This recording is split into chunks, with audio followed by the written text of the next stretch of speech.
Ireland. Let me make sure we're live. Hold on, guys. I believe we're live here on the Massage Mentor group. Doing it on Zoom. Yes, we are live. All the way in, wait, this is the first time because we're in Costa Rica and Ireland and Philadelphia all at once. Yay, modern technology. And there's no need for introduction. Absolutely. I'll do it anyway. I'd like to welcome the Erik Dalton, woo, all the way from Costa Rica. And of course, I'd love some Aubrey Gowing, all the way from Ireland. Yes. Very excited to see you both. And together, what an honor, what it is for me. Welcome. Thanks very much. Thank you. Good to see you guys. And so you know how I am. I like to just dive right in because I have more than your share of questions. I had enough questions to last for several days. I've chosen a few, and so we'll get started. It's interesting to me because I find, Erik, a lot of people want to know about you. Everyone knows the techniques, and they want to know the man behind the techniques. And then you've brought us this incredible teacher, Aubrey, who's your first international instructor. Is that correct? That's right. Senior instructor, senior myoskeletal instructor, Aubrey Gowing. All the way in Ireland, which is an amazing accomplishment for both of you. And the first question was, how did you transition from body worker to teacher? How did you go from hands-on to teacher? What kind of made you start to think, you know what, I have a knack for speaking and drawing people in. I'm very charismatic and handsome. I have great rhythm, and I know how to draw a crowd. I think I'm going to take my road on the show. Rhythm was the only thing that was correct in that statement. I have rhythm. I'm not fond of teaching. I never have really been fond of teaching. I was kind of thrown into it. But my main thing is I'm a blue collar body worker. You know, I started my full-time practice in 1979 in California and moved back to Oklahoma in '84. And I consider that my prized possession, my clientele that I've had for so many years. Right now I'm in Costa Rica, so I won't be back until, middle of March, and my clients are booked the rest of the year, and I really have been missing them. We come for 2 or 3 months at a time, and I'm really always ready to get back to my practice and learn something. That's where you really learn, is from the people that bring in all these problems you got to figure out, right, Aubrey? Absolutely, yeah. I think my journey was probably a little different because we had a family business here that my dad started back in '86. I started training as a massage therapist in '89. And after probably about 4 or 5 years, they just needed another instructor. So you were kind of just drafted. I didn't have a whole lot of choice, but I was bitten by the bug. So I love teaching. Yeah. I love being in clinic, but I think I prefer being in the classroom. And one of the things I just want to point out, I would like to just point this out is Erik, you're saying you're still seeing clients, because I have a lot of people that work for me, and some of them in their late 20s, early 30s, and they're like, and I'm like, I'm hitting 50 and I'm still hanging. Like, I love to do body work. If I'm off the floor for a certain amount of time, when I get back on, I'm like, this is my house. This is where I belong.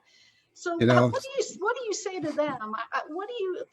You love working on clients? Absolutely. Yeah. It's, I've always, my background was psychology, and I've always had that interpersonal, loving to be one-on-one. Some people don't like to be one-on-one. They're not comfortable being one-on-one. I love it. I absolutely love it. I'm a people person, one-on-one. I'm an introvert other than that. And that's why I'm probably not fond of teaching. I like to just be in there and figuring stuff out. I like to solve problems, is what I like to do. Diane, what do you like to do? What do I like to do? One of the things that I like to do, Erik, is I saw on your Technique Tuesday the mirror neurons, how the eyes are the gateway to the soul. And I like how a lot of your techniques, you include clients. Like, you're including clients now. You're saying, yes, I love teaching. I have this great platform, but the real truth is I love working on clients. And you were talking a little bit about how that eye-to-eye builds trust, and how positive feedback also builds trust and actually increases healing. It's scientific, according to you, Erik Dalton. Can you talk more about that? Because I feel like that's something that's kind of overlooked, that positive feedback, that eye gazing that we should do with clients, that one-on-one, giving them everything we have. Yeah, that was a really popular article, to my surprise. Really, I didn't know if many people were interested in that part, the psychology part. I know that with the biopsychosocial model, it's all about relating when the people come in, being able to relate on all levels of consciousness with them. But eye gazing is something I have to work on all the time, because it's something that's so important. And that's simply, there's some tricks that I learned back in psychology that I put in that Massage and Bodywork article. But to really, people feel empathy and trust. You feel empathy, and the client feels trust when they feel like you're really paying attention to everything they say, when you're really an active listener. And so I've really tried to develop that over the years, and I think I'm pretty good at that. The only thing I'm not really great at still is some of the things that I declared in the article that you got to do, and that is the eye gazing and how much of it to do. And different cultures, you have to watch that, because different cultures, eye gazing can be intimidating. So you have to know who's in your room and all that stuff. But overall, it's just all about turning off the stress hormones and turning on the feel-good hormones. And that's what, oxytocin, serotonin, dopamine, oxytocin, serotonin, endorphins. That's what that does. So yeah, that's something we all have to work on all the time, is our skills. We have a tendency to be thinking about the next client that's coming in and quit listening, stuff like that, So I have to work on that still after 41 years. How about you, Aubrey? I'd say the same thing. I think it's really interesting, the focus that you put on body mechanics. We do the same thing all the time in all of our classes. But one of the things I would say to students is body mechanics isn't just about conserving your energy. That's a really important part. But even just leaning into a technique, it's not about force or pressure. Pressure, I think, is sometimes an overused term. But the client feels your commitment to what you're doing, that you're literally getting behind the stroke, communicating through touch, building that rapport. All of those things really help to improve treatment outcomes, and even listening to the client in terms of the tissue responses. Like, all of that is just huge. I love that whole neural component that Erik has really brought into our massage world, certainly into my world. I really appreciate that stuff. I think it's amazing. There is a huge difference in touch. I think the client, you can even see the touch. When I'm training therapists and I watch them touch, you can see where it's coming from. Is it coming from their hands, their shoulders, or their whole body? When it comes from their whole body, it looks different. It looks more appealing to the eye. Yeah. Yeah, we used to in our work. I'm sorry to interrupt you, but during our workshops, we used to wonder. We'd see the people for the first day in the workshop, and they look a little ragged, maybe in the workshop, and then by day 2 they're looking better. By day 3, so for so long I kept thinking, man, I am really a good teacher. I mean, these guys are getting a lot better. And then I realized it was just their body mechanics were getting better. They were starting to, to do what we were saying, the little things, use your body, because like Aubrey says, man, that is really the key thing.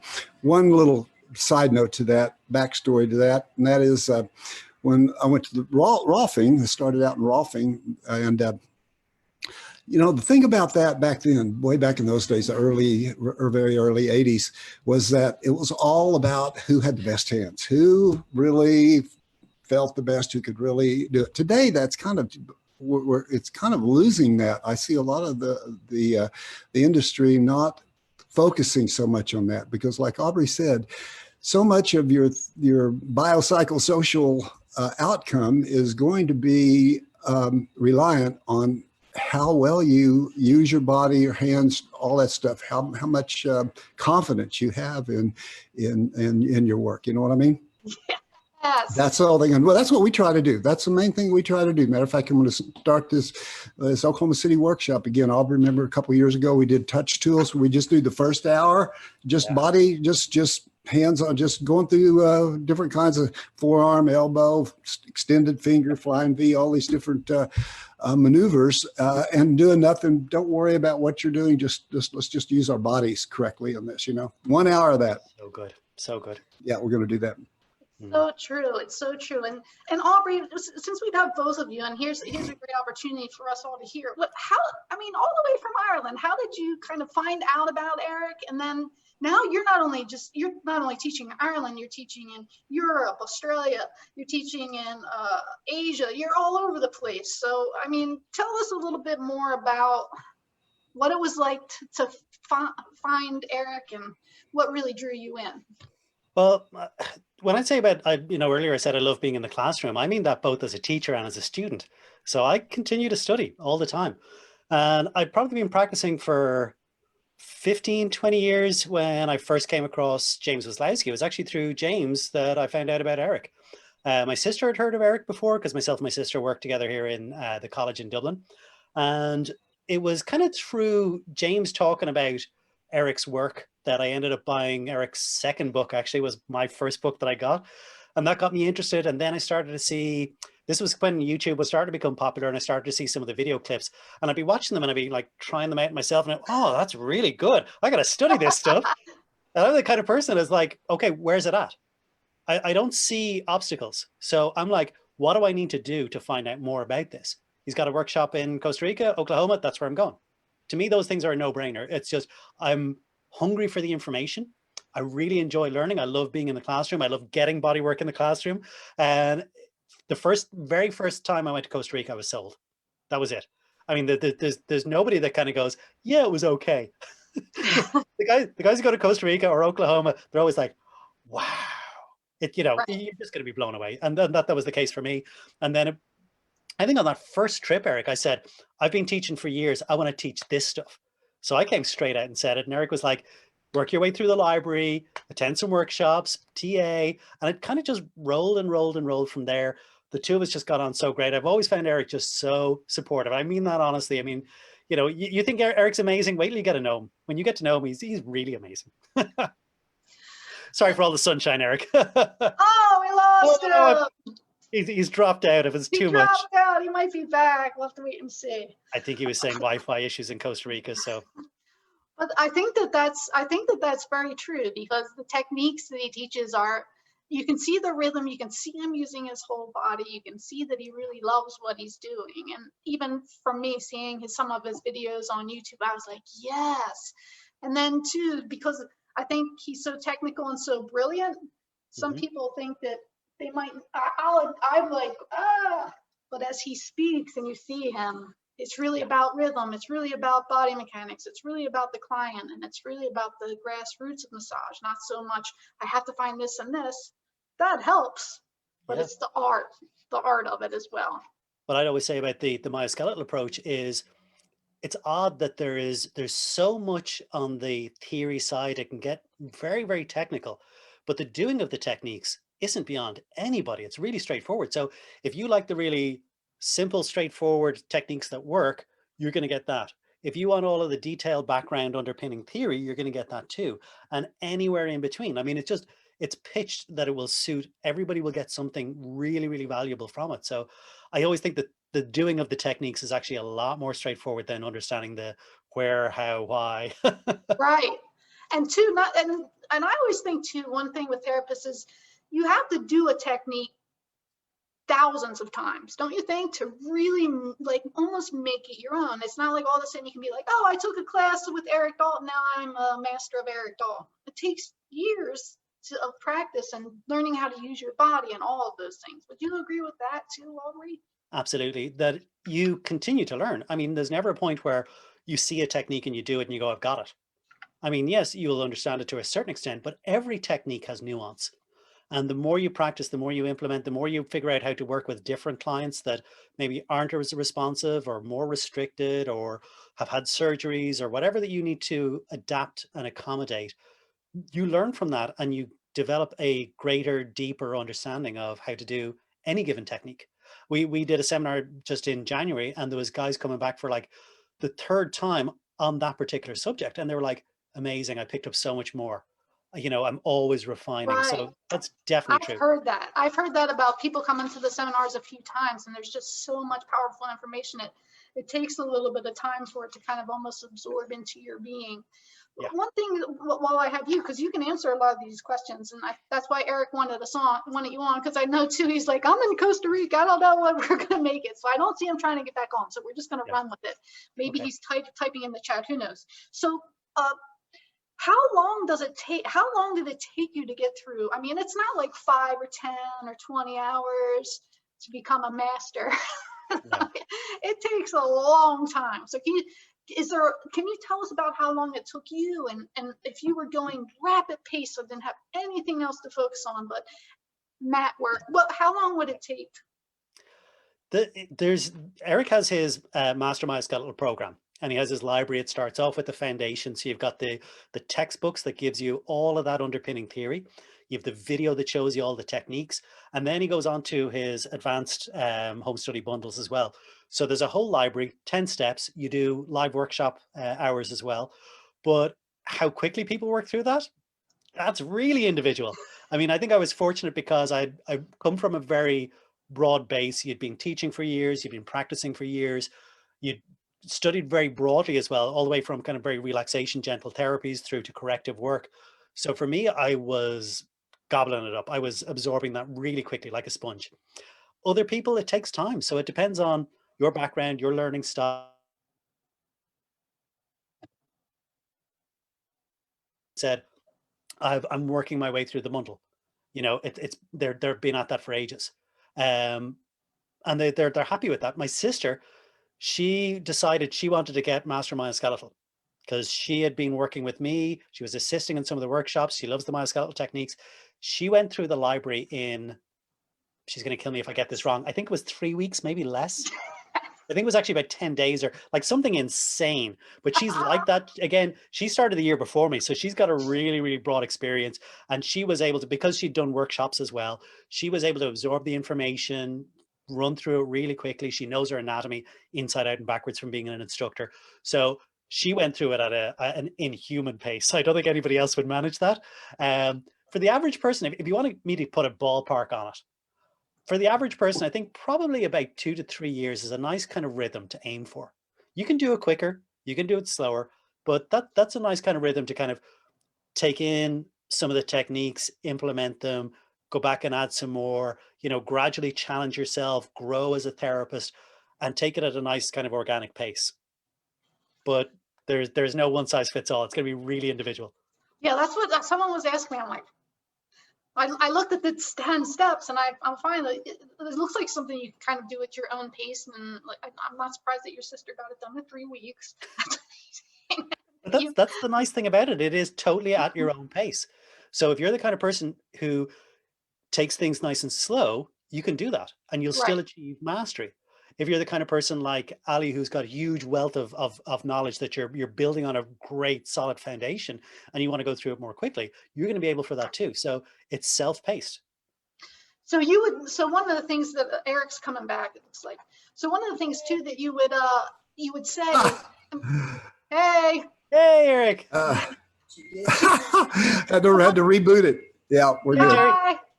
So one of the things that you would say is, even after being a therapist of almost 20 years, you know, you sign up for these classes and you leave and even you were probably awesome before that, but you felt like there's still so much to learn. Oh, my treatment results, my time to improvement with clients was just dramatically changed from doing myoskeletal. I mean, things that would have taken me maybe 4 to 6 treatments, I was doing in 1 to 2. And I'd always credit the way Erik has structured the techniques. You're doing multiple things almost with every technique. So that's what's really speeding things up and shortcutting. There's just, it literally is, I know it's an overused cliche about the tools in the toolbox, but literally the more tools you have, the more competent you are, the better you're able to tackle a job. You think about if you didn't have a saw and you were trying to cut a piece of wood, how long is that going to take you? Oh, probably a while. When you've got the right tool, you know, or even having like a handsaw versus a power saw. Myoskeletal is the power tools of bodywork that you power through treatment. And I don't mean that in an aggressive plowing sense. I mean, you get through things so efficiently. And I know what you're meaning by watching the videos and kind of following Erik for years, but when you say you're not just doing, you're doing more than one thing all the time, well, how would you gentlemen describe that? Because I see it, and there is something too, for me, using two hands. I always say using two hands is better than one, especially when you're doing body work. I mean, what are you doing with your other hand anyway? You're just gonna, so put them both to work and make your time useful. So could you just simple talk about example. that? I mean, Erik, I was looking at one of your techniques, I think just today, from the new course for spa therapists, which shows how broadly these techniques can be applied.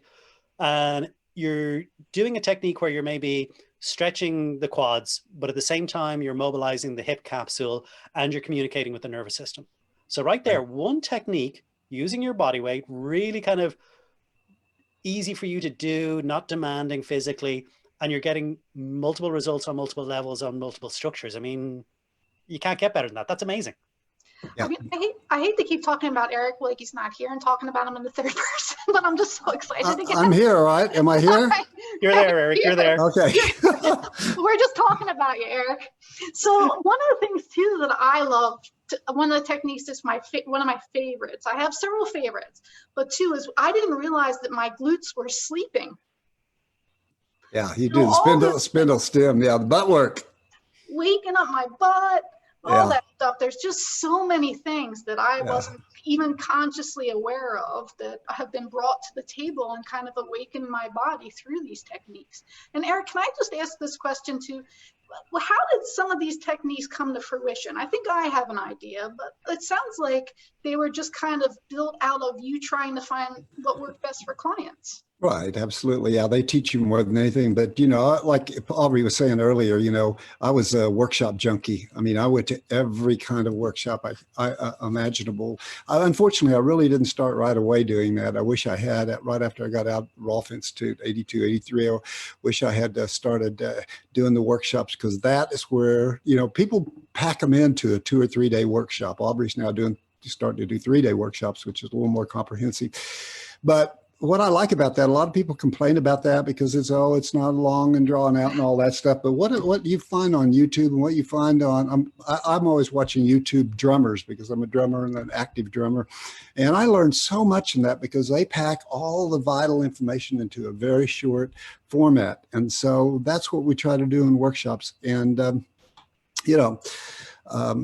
I just think that there's nothing like going to workshops. I always learn something, even if I get in there and I go, this workshop sucks. Right. I do not like this at all. And I ended up learning a bunch in some of those workshops, But what happened to me is I fractured my neck in a judo fall in '89.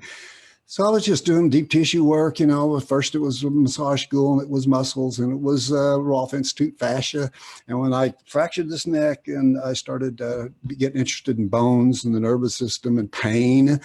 And so I was able to get accepted to get training at Michigan State College of Osteopathic Medicine. So when I started understanding joint biomechanics and how it affects the nervous system, and combining that's what got me to finally do my first course in 1997, is because all that stuff was I just kept going to those workshops for 9 years. I went to postgraduate workshops up there, and I didn't feel like I was really getting it. And the way, and Aubrey can tell you this too, you too, that, the best way to learn is to teach it. Once you teach it, you have to go, okay, yeah, all right. That became a big brain map all of a sudden, because you're having to really concentrate on what you're doing, focus on what you're doing with a lot more emotion. So, yeah, so that's the one of the tips that I think that all body workers should do, is just never quit learning,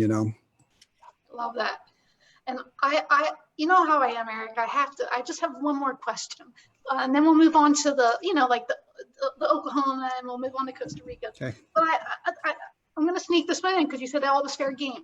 One of the things I think that a lot of massage therapists and people in general suffer from is what I call the imposter syndrome, where they think they're not capable or able or good enough to do things, and so they just don't. And I'm going to guess, you've been so honest with me in past talks, that what do you do to kind of just keep going? Because I'm sure there's been times where you might have been like a little nervous. You've had to be nervous. Could you tell them that you're nervous too sometimes, Erik, so they understand that? Absolutely. You kidding me? You're supposed to be nervous. It's good to be nervous. You're best when you're nervous, as long as you're not drinking a bunch of coffee and nervous. You know, that's a mistake I made. You know, you go out and then you talk 200 miles an hour and you're the only one that's understanding what you're saying. But yeah, and that imposter syndrome is interesting. We studied that in psychology a lot. And what's interesting about that, when you take it to psychological terms and you talk about people who with pain that have mental problems, they actually, the imposter syndrome in their case is that they didn't think they were that sick. They didn't think they were that sick. They thought that everybody else was the imposter. So it reverses, you know, like, but everybody has that. But I think that deep feeling of, oh, maybe I'm not good enough, or, you know, because you get tired of your own things. I mean, I get tired. I can't stand to watch my videos or listen to podcasts like this or anything like that, you know, because you get tired of hearing yourself and seeing yourself and all that stuff. And the techniques and things get old, but you know, I think that's just a normal feeling, and everybody needs to kind of just try to go a little easier on themselves, you know. Yes. Aubrey, what about you? You were reacting quite a bit as that was he doesn't have it. He doesn't have imposter syndrome. No way. Genuinely, no, never really did. But the one thing I think I always had in my mind was, I know my stuff. I don't know everything.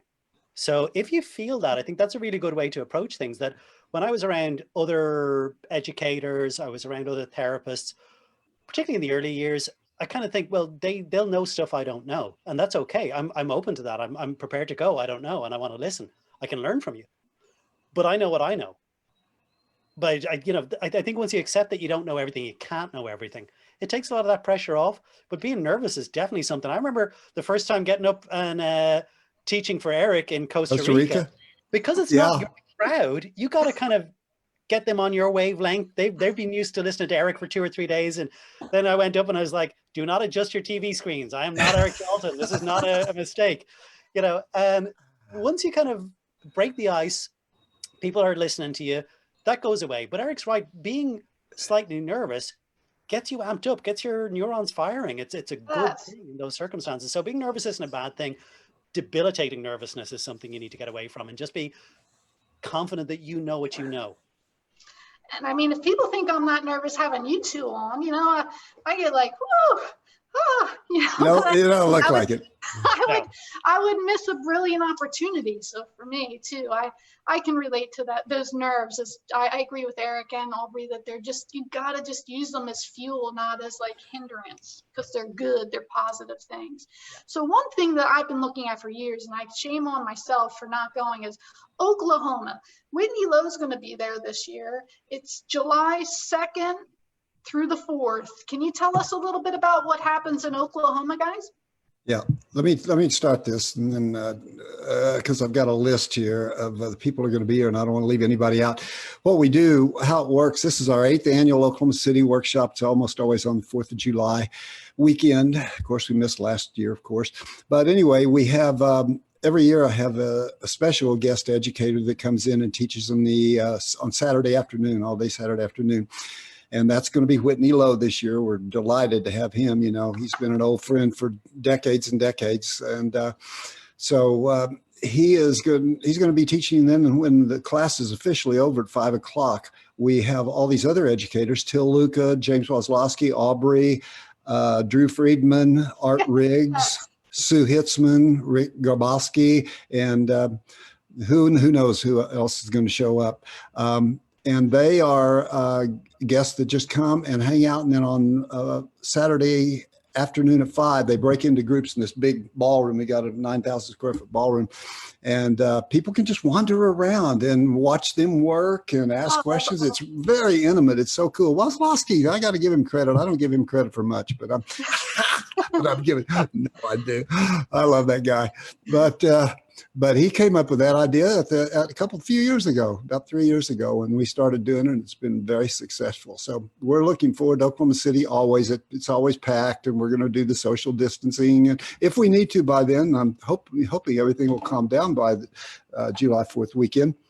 Then we've got the World Massage Festival. I don't do conferences. Oh, I yeah, really that's don't right. do You're going to that. we're teaching. I'm teaching 3 days there in August, first week of August in Vegas, Planet Hollywood in Woo! Vegas.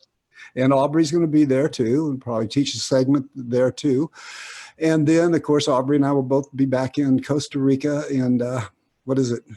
End of November every year. It's right after November Thanksgiving. 27th through December 4th. First weekend after Thanksgiving every year. This is our 21st or 22nd year of being back here in Costa Rica, and it's just a wonderful experience. And so, I just want to take a minute. One of the things that we discussed in one of our talks, Erik, was how, we're kind of performers as massage therapists and as teachers. We have to love that. And 22 years of doing a workshop, by 22 years, you have it down to probably a science, where it's not your normal workshop, where it's almost it's like this elaborate event. Because I know in your classes we got the little mic, we got the screens, we got so much stuff going on, where it's not just, I don't even think it's fair to call it a workshop. It's an event. Yeah. It is a weekend of fun and learning. Yeah. Well, that's the key thing right there. You hit on it. And that's something that I know that when I used to go to workshops, if people were hovering over me when I was doing techniques, I would get nervous. I would get nervous. They were watching and they're making you move your hands and everything. I really turned me off. I said, if I ever taught this stuff, I would not teach it like that. It's going to be fun because, a lot of that information is just going right over your heads. I really don't like people to take notes. I just like them to kind of just relax into it and let the unconscious mind absorb what it will. And everybody just put it in a fun format. And like you say, it's an event. I come from a rock and roll background, and we always made everything an event. So we try to do the same thing. When people leave there, we try to give them more than they expect every time, And it's those subtle details. In Freedom Massage, when someone comes in, we give them a tour, we show them around, and we do that just to help them feel comfortable and feel safe and secure. And so through your events, so many of these things come with time, and they come with that event nature and that performance. So I would highly recommend anybody who has not been to Costa Rica or Oklahoma City, including myself, to get their ass there. I gotta get there myself. And I'll put up the dates about that stuff a little later. I think really we covered just about everything that I had on my sheet. Is there anything else that you guys wanted to add? Aubrey, you have a class coming up in April, and you've been getting a lot of really positive feedback on your virtual classes. You want to tell us a little bit about that? It's been amazing. It's funny. It's something we've been kind of forced into as part of the pandemic response. But what's really surprised me is people joining from really very different jurisdictions. Like we had a couple of people on from Australia and a couple of people from the US, and then most of the Europeans got the time zone kind of stuff. But we record those events, we put it up in our online learning, so you have access to those recordings for like 3 months afterwards. And the feedback we've gotten from people at the event, they're going, because the camera's right where you can see it. Like, I mean, if you're at home watching and you're practicing, you've got the front row seat all the time. Yes. And I'm always aware of, I love putting my hands on therapists' hands when we're working in workshops. And I thought, this isn't going to be the same. It's going to take a lot from it. And people were saying, particularly guys who'd studied with us before in the classroom and then joined us virtually in January, they're like, I'm amazed. There was, of course, there's pros and cons, but this was way, way better than I thought, because I was able to practice as we were going along. The moving to 3 days, as Erik mentioned, meant we had time to do recap, which we never get to do in a seminar. And that was comments we got coming back. People were going, I feel confident about going straight into clinic with these techniques because we did them and I practiced them when we were being shown, and then we did a recap. So I really felt I got it. And then I could watch the replay. So yes, yeah, that's what people say about the phenomenal feedback. Yep. Yeah. It takes me about 2 to 3 weeks to edit all that video down, but it is made available to people and they can watch it then on demand for, like I said, about 3 months afterwards. So our next one is coming up. That's amazing. And the best news of all is with the April seminar, Erik is doing a guest slot. Yep. Woo! Yep. Erik's going to do a guest presentation for us. He's going to join us virtually, and he's going to do a presentation too. Yeah. Yeah, that one that you and Till did together was really, really well done. I enjoyed that a lot. Yeah. Yeah, that was a lot of fun.